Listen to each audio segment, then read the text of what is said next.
Hello. तो आज हम बात करते हैं आर्टिकल 13 की। ये ऐसे लॉ की बात करता है जो इनकंसिस्टेंट हैं फंडामेंटल राइट्स से। 13 में देखेंगे लॉ को दो तरह से डिवाइड किया जा सकता है। ऐसे लॉ जो कॉन्स्टिट्यूशन के आने से पहले से थे और ऐसे लॉ जो कॉन्स्टिट्यूशन के आने के बाद आए।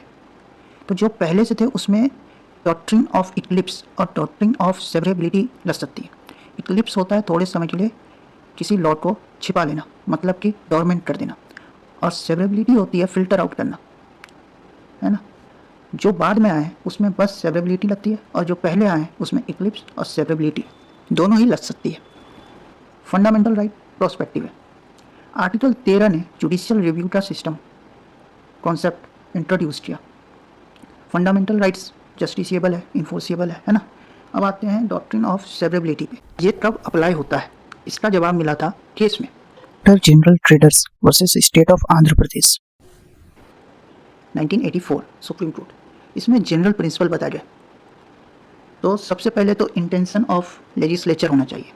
दूसरा ये कि वो पार्ट जो फंडामेंटल राइट के विरुद्ध है वो इस तरह से घुल मिल गया है अच्छे वाले पार्ट से कि बिना पूरे पार्ट को रिजेक्ट किए बिना कोई चारा ना हो, तो पूरे पार्ट को रिजेक्ट कर देना ही बेहतर है ना। दूसरा, जब हम ऐसे गलत पार्ट को अलग कर देते हैं जो फंडामेंटल राइट के विरुद्ध है और जो बचा हुआ पार्ट है वो गुड इनफ है कंटिन्यू करने के लिए, तो हम इसे कंटिन्यू करेंगे।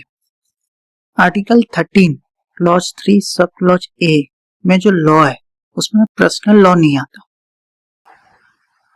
हम मत बोलिए, अपने साथ मत जोड़िए, हमको अलग है। ये बताया गया था Daniel Latifi versus union of India में। इसमें भी हम दो तरह से बांट सकते हैं। कुछ ऐसे लॉ जो कॉन्स्टिट्यूशन के आने से पहले से और ऐसे लॉ जो इंकंसिस्टेंट हैं पर वो कमेंस हुए थे, पर वो आए थे कॉन्स्टिट्यूशन के कमेंस होने के बाद। तो जो बाद में आए थे उन्हें हम अलग करते हैं डॉक्ट्रिन ऑफ सेवरेबिलिटी के डॉक्ट्रिन से, और जो पहले से हैं उन्हें डॉक्ट्रिन ऑफ इक्लिप्स और डॉक्ट्रिन ऑफ सेवरेबिलिटी से हम अलग करते हैं। आर्टिकल 13 ने इंट्रोड्यूस किया जुडिशियल रिव्यू का कॉन्सेप्ट। फंडामेंटल राइट जस्टिसिएबल है। फंडामेंटल राइट्स को हम वेव ऑफ नहीं कर सकते, ये बसेसरनाथ के केस में बताया गया था।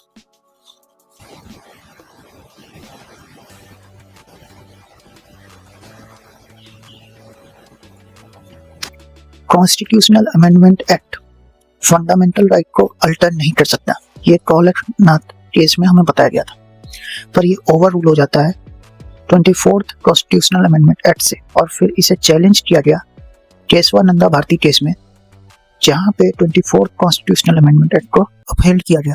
और यहाँ से आता है हमारा बेसिक स्ट्रक्चर डॉक्ट्रिन। किसी भी चीज को अमेंड किया जा सकता है तब तक जब तक वो बेसिक स्ट्रक्चर को हैम्पर ना करता हो। ये आया केशवानंदा भारती केस से। अब आते हैं राइट टू इक्वालिटी पे, जो आर्टिकल 14 से 18 तक दिया हुआ है। इसमें केस है इंदिरा गांधी वर्सेस राजनारायण। तो इस केस में बताया गया कि राइट टू इक्वालिटी जो है, जो हमें आर्टिकल 14 से मिलती है, ये बेसिक स्ट्रक्चर डॉक्ट्रिन का पार्ट है।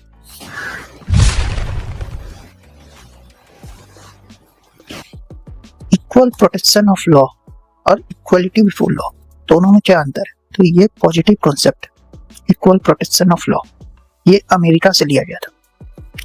और इक्वलिटी बिफोर लॉ जो है वो कहता है कि कोई भी राजा से लेकर रंक लॉ से बड़ा नहीं है। Shrinivas Thakur versus state of Tamil Nadu में डिफरेंस बताया जाता है इक्वल प्रोटेक्शन ऑफ लॉ और इक्वलिटी बिफोर लॉ में। रीजनेबल क्लासिफिकेशन, ये कौन से केस से आया था? तो Chiranjit Lal Chowdhury versus union of India से। इसमें कहा गया क्लासिफिकेशन जो है आर्बिट्रेरी, आर्टिफिशियल और इवेसिव नहीं हो सकता।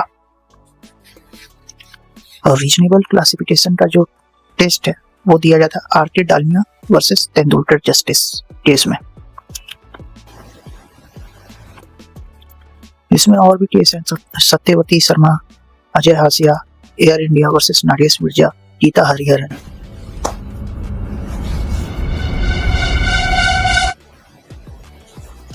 फिर आता वेडनेसबरी टेस्ट। यह था association of provincial picture houses versus Wednesbury corporation से।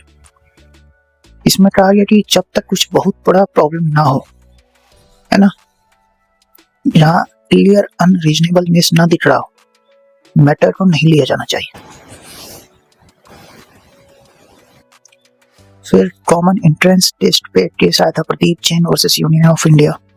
तो आज के लिए इतना ही, फिर मिलते हैं। Thank you.